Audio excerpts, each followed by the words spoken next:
وہ ایک فقیر بادشاہ کے دربار میں جا نکلا نا، تو کہا کہ بادشاہ یہ تخت و تاج کیا ہوتے ہیں، اس کی کوئی قیمت نہیں ہے۔ تو بادشاہ ہنس کے کہنے لگا اس فقیر کو باہر نکالو، اسے کیا پتا ہے کہ تخت و تاج کیا ہوتے ہیں، اس کی لذت کیا ہوتی ہے۔ جب خدام کھڑے ہوتے ہیں، استقبال کر رہے ہوتے ہیں، جب تخت پہ بیٹھے اور ساری رعایا نیچے بیٹھی ہوتی ہے، اس نے کہا نکالو فقیر کو، اس کو کیا پتا۔ بادشاہ ایک دن شکار کرنے گیا تو وہاں اس کا گھوڑا جو ہے وہ سرکش ہو گیا اور ایسی جگہ پہ لے گیا کہ جہاں نہ پانی تھا اور نہ کوئی اور چیز۔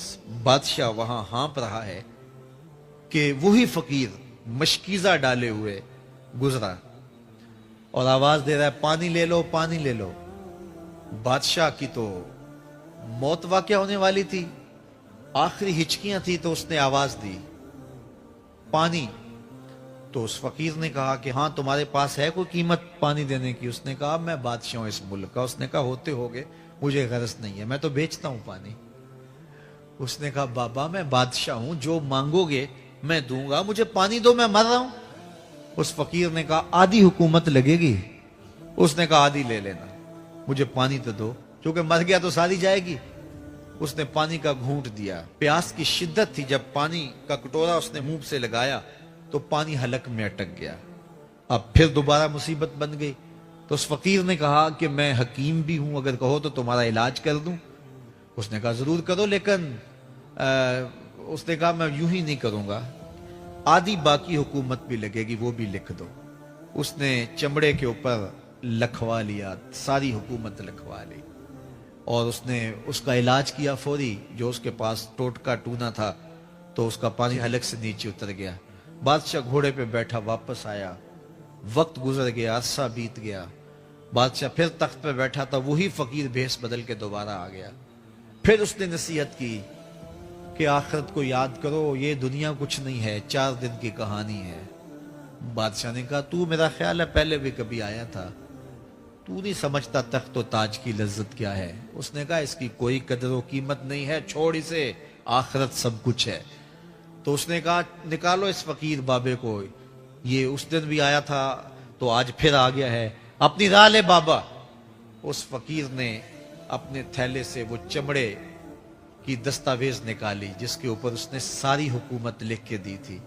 اس نے کہا بادشاہ یہ ہے تیری حکومت کی قیمت، صرف 2 گھونٹ پانی، جس پر تو نازاں ہے، جس پر تجھے فخر ہے، تو قبل اس سے سورج مغرب سے طلوع ہو جائے، توبہ کا دروازہ بند ہو جائے، سانسیں اٹک کے حلق تک آ جائیں، اور ہماری زندگی کا دفتر سمیٹ دیا جائے، اور پھر پچھتائیں ہائے جو چند لمحے ضائع کیے، ہائے جو زندگی برباد کی وہ کیوں برباد کی۔